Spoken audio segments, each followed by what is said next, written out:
క్రీస్తు పేరిట అందరికీ వందనాలు.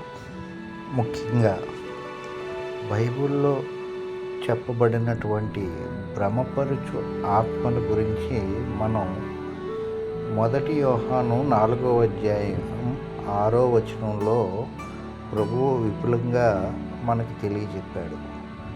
మనము దేవుని సంబంధులము, దేవుని ఎరిగినవాడు మన మాట వినును, దేవుని సంబంధి కానివాడు మన మాట వినడు.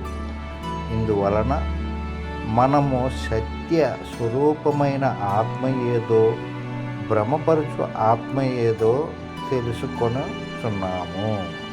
అంటే ఇప్పుడు లోకంలో